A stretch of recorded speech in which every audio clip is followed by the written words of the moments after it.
कि जी हमने बड़ी जंग लड़ी है भारत के साथ, और अगर हमें दोबारा लड़नी पड़ी तो हम और भी लड़ेंगे, पहले पता नहीं कितने जहाज गिराए थे, अगली बार उससे ज्यादा जहाज गिराएंगे, हमारी तो जी खुदाई फौज है। तो सर वो जो 54 के 56 इस्लामिक कंट्रीज है, उनकी फौज क्या है? अगर पाकिस्तान की फौज बड़ी कोई खुदाई फौज है, और पाकिस्तान की फौज जो है वो बड़ा जज्बा लेके इस्लाम का और लड़ रही है, जैसे इस्लाम ने ऐसा कुछ नहीं कहा है कि जाके लड़ना शुरू कर दो, लेकिन फिर भी हम हर चीज में जो रिलीजन का चूरन बेच रहे हैं सर, हम वो बेचना बंद कर दें। जैसे हमने पहले भी बात की थी कि हम पहले अपने आप को तो सही कर लें, दूसरे को हम इल्जाम देंगे। आपका ख्याल है बार बार कहेंगे कि हाँ जी हमने तो ऐसा कर दिया वैसा कर दिया, हम ऐसा ये लड़ सकते हैं वो लड़ सकते हैं, तो आपका ख्याल है दूसरा क्या चुपचाप बैठा रहेगा? फिर जाहिर है फिर वो भी यही कहते हैं कि जी अभी हमने ट्रेलर दिखाया है, पिक्चर अभी बाकी है मेरे दोस्त, वो शाहरुख वाला डायलॉग। तो सर वो भी फिर वही बात करते हैं, तो सर फिर आप लोगों को बुरा क्यों लग जाता है? बस आप अपनी तैयारी कीजिए ना।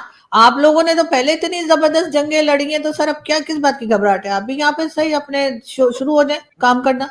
मैडम, पाकिस्तान के जो फील्ड मार्शल ने जो कल जिसका आप रेफरेंस दे रही हैं, उन्होंने रेफरेंस दिया था अगर जंग इम्पोज की गई, ठीक है, तो फॉर एग्जांपल अगर भारत पाकिस्तान पे हमला करता है, जंग इम्पोज करता है, तो उसका रिस्पॉन्ड करेंगे ना। पाकिस्तान जाके कोई भारत की शहरों में मिसाइल तो नहीं फेंकता। वो पाकिस्तान ने कभी ऐसे तो नहीं कहा कि ओहो ये एक मिसाइल था वो हमसे गलती से छूट गया और वो चीचा वतनी के गांव में, कभी पाकिस्तान ने ऐसे कहा है? और अगर हम नहीं भी नहीं ऐसे सर, हमारे मिसाइल जो गलती से चलते हैं ना सर, वो हमारे सर पे फटते हैं। ओजड़ी कैंप का वाकया आपको याद है सर? ओजड़ी कैंप में जो मिसाइल चले थे सर, वो हमारे अपने ही सर पे फट गए थे। हम सर अल्हम्दुलिल्लाह किसी दूसरे के यहाँ नहीं फेंकते, जो मिसाइल गलती से भी चलता है वो भी हमारे सर पे ही फट जाता है। ओजड़ी कैंप मैडम, गूगल किएगा, ओजड़ी कैंप आपको पता और लगेगा क्या हुआ मैडम था। आप एक और रेफरेंस को, एक रेफरेंस और है, एक रेफरेंस और है, दोनों अलहदा इंसिडेंट।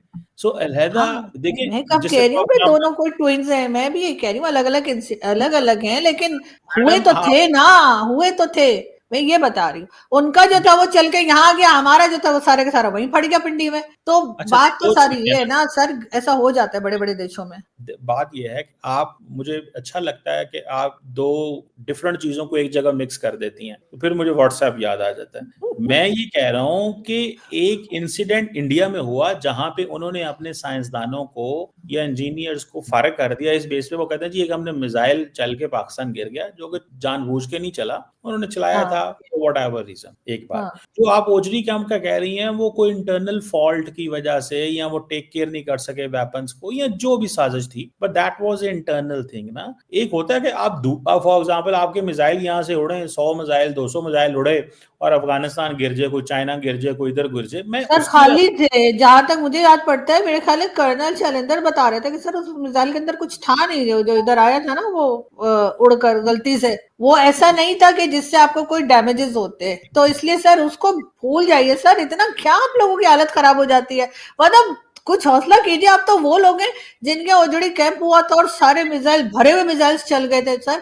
तो उसमें आप लोगों को कुछ नहीं हुआ, तो सर अब ये छोटे मोटे मिसाइल जो वैसे ही उड़कर आ जाते हैं वो क्या बिगाड़ेंगे? लेकिन नहीं सर बात फिर वही आ जाती है कि आप अगर नेगेटिव कमेंट्स करेंगे तो दूसरी तरफ से भी वही आएगा। मेरा ख्याल है दोनों को, दोनों कंट्रीज जो हैं उनको इस वक्त इस चीज पे रुक जाना चाहिए। ठीक है, एक हो गया, आप लोगों के बीच में क्लैशेस हो गए, अब उस चीज को हमें रोकने की कोशिश करनी चाहिए, इसलिए कि हमारा भी नुकसान है और दूसरे का भी नुकसान ही है। मतलब अगर भारत भी करता है तो वो हमारा नुकसान तो होगा ही, लेकिन उनकी भी ज़ाहिर इकोनॉमी वगैरह कई चीजें जो है उसके ऊपर नुकसान आ सकता है। तो मेरा ख्याल है कोई, जैसे आप कहते हैं ना हमें बैठ के बात करनी चाहिए, तो वो बैठ के तो बात करें, लेकिन अगर हम अपने यहाँ से टेररिज्म को रोकने की बात करेंगे तभी तो वो बात करेंगे ना सर। सर आजकल तो आपकी बड़ी फोटोज चल रही है लश्कर ए तोयबा वालों के साथ, मैंने देखा वो लोगों ने मुझे इस कदर टैग कर रखा है, मैंने कहा आपका सुबह से वीडियो नहीं आया था, मैंने कहा पता नहीं चीमा साहब कहाँ पे एटम बम लगाने गए, या वो पता नहीं कौन सा बम फिट करने के लिए गए हुए, कहा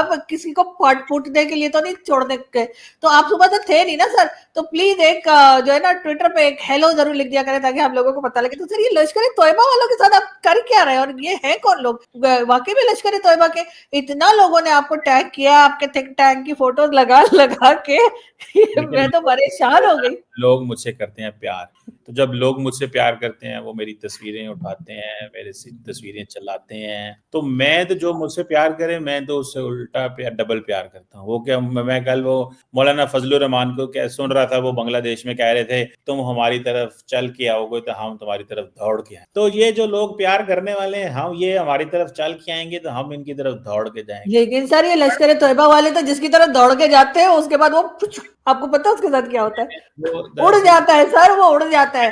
तो सर आप दौड़ के बच जाइएगा, मैं बता रही हूँ, आपकी बहुत गलत फोटोज चल रही है सब सोशल मीडिया पे। मैं कहता हूँ कोई बात नहीं, देखिए at the end of the day जब आप पब्लिक लाइफ में आते हैं तो लोग आपके बारे में बातें करते हैं, कोई कुछ कहता है। मिसाल के तौर पे अगले दिन वो एक जनरल साहब थे हमारे साथ, रजन कोचार साहब, वो बड़ी इंटरेस्टिंग बात की।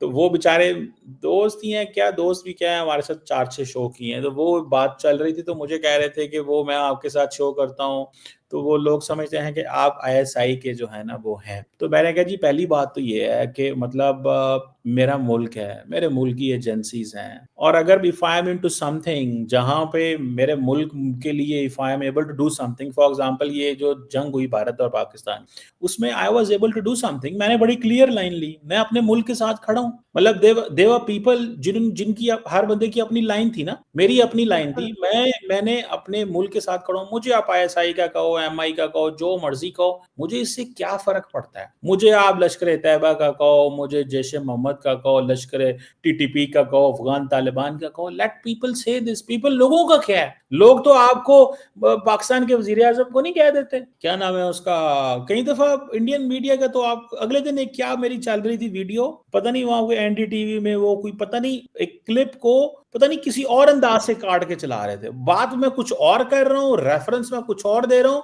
उन्होंने उसको जोड़ा ऐसे कि देखे मैं ऐसे कह रहा हूँ, हालांकि आई वाज पता नहीं कुछ कोर्ट में कर रहा था या क्या कर रहा था। तो एक दोस्त ने मुझे भेजी कि ये देखें आपके बारे में। मैंने कहा भाई ये तो we go through this process daily, the moment जो बंदा बोलता है उसको तो बहुत कुछ से गुजरना पड़ता है। लेकिन चीमा साहब आपने सबसे पहले सर आपने घबराना नहीं है। सर आप मुझे घबराए हुए लग रहे हैं लश्कर तोयबा के नाम पे। सर आपने घबराना नहीं है, डटे रहिए सर, बस फटिएगा नहीं, आपको कसम है, बस फटिएगा नहीं, बाकी तो मर्जी करे सर, मुझे फटने तो बहुत डर लगता है। आपको साथ लेके फटूंगा।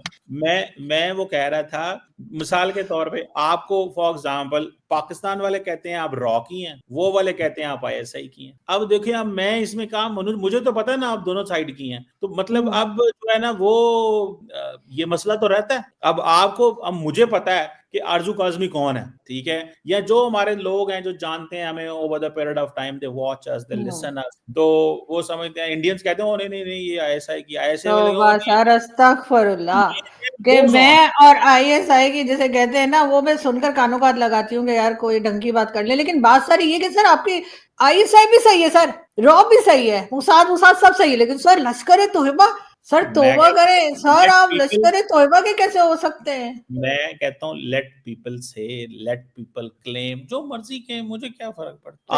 आप भी देखें, आपको कोई फर्क पड़ता है आपको कुछ कहता तो?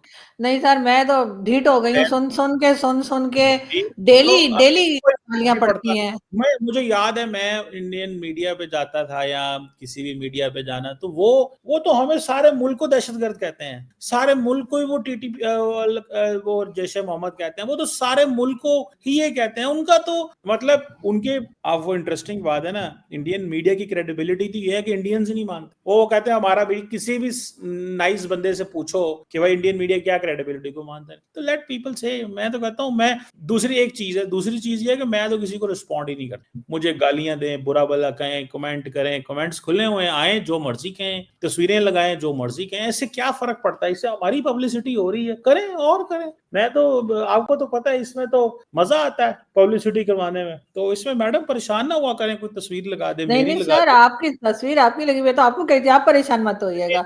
लेकिन खैर अंदर से तो आप मजे ले रही है ना, तो हाँ, लेकिन नहीं सर, अंदर से सर मैं खुला मजे लेती हूँ, मुझे बड़ा अच्छा लगता है, मैं देखती हूँ, खूब कह मारती हूँ। उसके बाद मैं तीन चार फ्रेंड्स को भी भेजती हूँ इंडिया में भी, ये देखो चीमा साहब के साथ क्या हो रहा है, ये देखो चीमा साहब के साथ क्या हो रहा है। आप भेजा ना करें, आप उसे रीट्वीट करें, ताकि आप रीट्वीट, सर मोदी जी ने मेरा ट्विटर ही बंद कर दिया ना, मैंने तो रीट्वीट कर करके आपको जैसे था शाहरुख खान की जगह आपकी बिल्डिंग बन रही होती वहां दुबई में, आज वो जी शाहरुख खान के नाम से बन रही है, लेकिन ऐसा हो नहीं रहा। मगर देखें ये अब आप जो है ना, आप भी रीट्वीट कर दिया करें। कोई, मैं तो किसी को नहीं पूछूंगा कि भाई तुमने ये क्यों किया है, कैसे किया है, लेट पीपल डू वो लोगों को ये हक है, फ्रीडम ऑफ स्पीच। वो क्या नाम है अपना सुहेल बड़ैच, उसकी एक बात मैं अक्सर अपने दोस्तों को, स्टूडेंट्स को जब मैं पढ़ाता था तो कोट किया करता था। उसने एक बड़ी खूबसूरत बात की जिंदगी में, उसने कहा जी let people laugh themselves at you, let them laugh at you. लोगों को अपने ऊपर हंसने दें, जो मर्जी करता है यार करो, क्रिटिसाइज करने दो यार, क्या फर्क पड़ेगा इससे, मुझे क्या होगा, आपको क्या होगा। तो मुझे लश्कर तैयबा का बनाए, ISI का बनाए, जिसका मर्जी बनाए, लेकिन क्या फर्क पड़ेगा, कुछ भी नहीं, लगे थे लेने दे। अच्छी बात, मैं तो कहता हूँ अच्छी बात है, सुबह शाम आपकी बातें होनी चाहिए मीडिया के ऊपर, आपका शोर होना चाहिए। वो क्या नाम है चौधरी शुजात का, पता है? पता है, क्यों नहीं, वो PMLQ के ना। हाँ, चौधरी शुजात हुसैन के बारे में मशहूर ये है कि वो मिमिक्री अपनी करवाते हैं, वो अच्छा। करवाते हैं, मतलब, और सुनने में आया कि वो पैसे भी दे के उनको करवानी पड़े तो वो करवाते हैं, so that he should stay alive. तो people want to stay alive, तो मुझे करने जाहिर देना। है, वरना आपको पार्टी में परेशानी कोई हो आई रही है, नहीं, मैं आपने तो परेशान, मैं तो पूछ रही थी सर आपसे कि लश्कर तैयबा वालों के साथ आप क्या कर रहे थे, मैं तो ये सिर्फ पूछ रही थी। मैं कहता हूँ आप क्यों परेशान हो, अच्छी बात है, करने दें मुझे, मैं अगली दफा मुझे किसी TTP के साथ मिला दें, क्या फर्क। नहीं सर, आपने BLA के साथ मिलाएंगे आपने अगली बस बार, एक BLA बात किया है, BLA आपने ये हाफिज सईद के साथ। आपकी ये बात मुझे अच्छी लगी है वैसे, आपने कहा ओ ऐसा ही, उसका तो नाम भी न लेंगे, रॉ का आपने कुछ नहीं कहा, उस पे आप खामोश नहीं है, उसने आपने कोई नहीं बोली, आपने कहा ISI का मुझे ना कहो, रॉ का बेशक कह लो। ये आपने भी थोड़ी देर नहीं, पहले, मैंने 2.5 मिनट कहा सर, पहले, मैंने कहा मुझे किसी का भी ना कहा ही, मैं किसी एजेंसी के साथ बिल्कुल काम करना पसंद नहीं करती। अच्छा काम करना पसंद कर, चले अच्छा किया तोबा, आपने बता, क्योंकि आपने सर, कहा ISI का सर नाम ना ले। आपको, हाँ सर बिल्कुल नाम ना ले सर, आप लीजिए, आपको तो रॉ मेडल जो वेडल आप मिला है पूछ, सर, मेडल पीछे लगाइए ना फ्रेम में करके। मैडम मेडल जो है ना मेरे सामने लगा हुआ है ताकि मुझे नजर आता रहे, मैं आपको क्यों दिखाऊं मेडल, वो सामने नजर आया, बड़ा सा मेडल फ्रेम करा के लगाया हुआ है, अब दूसरा भी मिलेगा, फिर आप हैं, परेशान ना हो, आपको नहीं मिलेगा दूसरा भी कोई भी, मिलेगा? नहीं, मुझे वो चाहिए भी नहीं सर। आपको मोदी साहब जो है ना, वो इस वक्त किस्मत ही देंगे पाकिस्तान में मालूम। इज्जत सर इस वक्त पाकिस्तान में इज्जत उसी की रह गई जिसको मेडल नहीं मिला, जिसको मेडल मिला है उनकी बेइज्जती हो गई सर। सॉरी कोई बात सॉरी सॉरी, कोई बात लेकिन ये के दिल पे मत लिएगा। नहीं, खैर कोई बात सर, नहीं मैडम, अगला ये भी सवाल अच्छा कर है, लीजिए सर। ये आपकी थेरेपी है, ये आपकी थेरेपी होती है इस तरह की बातें करके कि जी वो हमारी इस वक्त जो है ना वो है, आज आपको हुकूमत बुलाए आप भाग के जाएंगे मेडल लेने, आप कहेंगे नहीं नहीं नहीं नहीं नहीं, मैं क्यों जाऊंगी। कभी भी नहीं सर, कभी नहीं, सवाल ही नहीं पैदा होता। ये बात आप आरजू काजमी को कह रहे हैं सर, मैं बड़ी डीटू, मैं कभी कभी नहीं, तोबा, मुझे ऐसा मेडल बिल्कुल नहीं चाहिए। लेकिन यार चले आपको से मिले सर, आपने बहुत मेहनत की थी, आप डिजर्व करते हैं।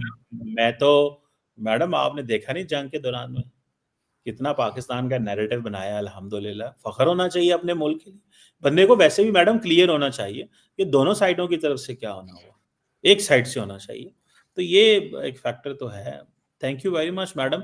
लेकिन ये जो है ना, जो इंडियन आर्मी चीफ वाली बात है, ये बीच में रह गई, आपने वो और बात नहीं शुरू कर सर, दी। तो मैं यही कह रही हूँ कि उन्होंने जो बात की है तो जाहिर है कि वो यहाँ से भी तो स्टेटमेंट्स चल रही है ना, आप स्टेटमेंट बंद करें, वो भी तो स्टेटमेंट बंद हो मैडम जाएंगी। जवाब दिया है पाकिस्तान के आर्मी चीफ ने कि अगर हमला करोगे तो जवाब देंगे, उसने तो ये कहा है ना, तो वो ये भी ना कहे, वो कह रहे हैं लंबी जंग, मतलब कौन दुनिया में ऐसा बंदा होगा जो ये कहेगा हमें कश्मीर पे हमला करने लगे हैं, कश्मीर हम ले लेंगे, सर क्रीक के जरिए कराची पहुंचेंगे, लंबी जंग पाकिस्तान से लड़ना चाहते हैं। पाकिस्तान का आर्मी चीफ कहे आप तो मतलब पाकिस्तानी ही ना छोड़े, आप तो खुद ही सारा टाइम जो है वो रॉ पे तो नहीं आप तनकीद करती, सारा टाइम जो है वो आप अपने ही सिस्टम पे तनकीद करती रही, तो मतलब हाँ, पाकिस्तान अगर करें तो आप ना छोड़ें, वो करें तो आप कह रही हैं कि वो कह रही हैं, आप कह रही हैं कि वो करते रहे आप बोले भी ना, ये आपका जो कमाल नहीं है नहीं, आप मैडम। बोले भी ना सर, आपके यहाँ से, जब अगर आपके यहाँ से इन लोगों के ऊपर काम किया गया होता, जो अटैक चलते हैं, चाहे ये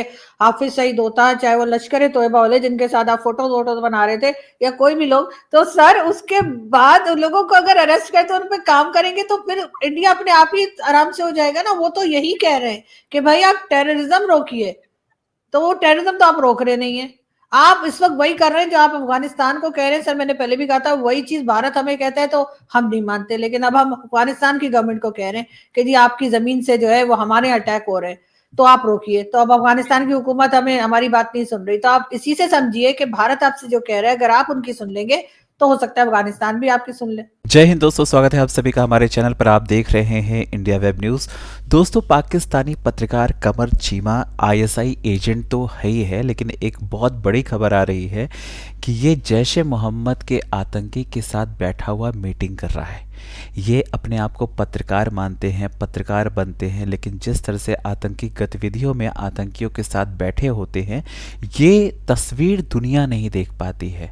दुनिया को दिखाना ज़रूरी है कि ये जिहादी आतंकी पत्रकार के रूप में पाकिस्तान में बैठे हैं और इसलिए ये इस तरह से जहालत भरी बातें करते हैं। और पाकिस्तानी पत्रकार आरजू काज़मी जब इनको इनके मुंह पर इनकी बेइज्जती करती है, इनको असलियत बताती हैं, असलियत से रूबरू कराती है, तो इनको तकलीफ होने लग जाती है और ये कहते हैं कि भाई आरजू काज़मी भारत की एजेंट है और इस तरह से बात करती है। और सिर्फ आरजू काज़मी नहीं, पाकिस्तान में जितने ऐसे पत्रकार हैं जो लगातार पाकिस्तान को आईना दिखाते हैं, उसके बाद पाकिस्तानी उनको गद्दार साबित कर देते हैं, उनको भारत का एजेंट बता देते हैं, मोदी मीडिया बोल देते हैं, गोदी मीडिया बोल देते हैं, लेकिन कभी भी अपने गिरबान में झांक कर ये नहीं देखते कि वो क्या कर रहे हैं। अभी एक तस्वीर सामने निकल कर आई है, उसके बाद कमर चीमा पूरी तरह से एक्सपोज हो गया है कि भाई ये कोई पत्रकार नहीं है, ये आतंकियों का एक पत्रकार है जो उनकी बातें जो है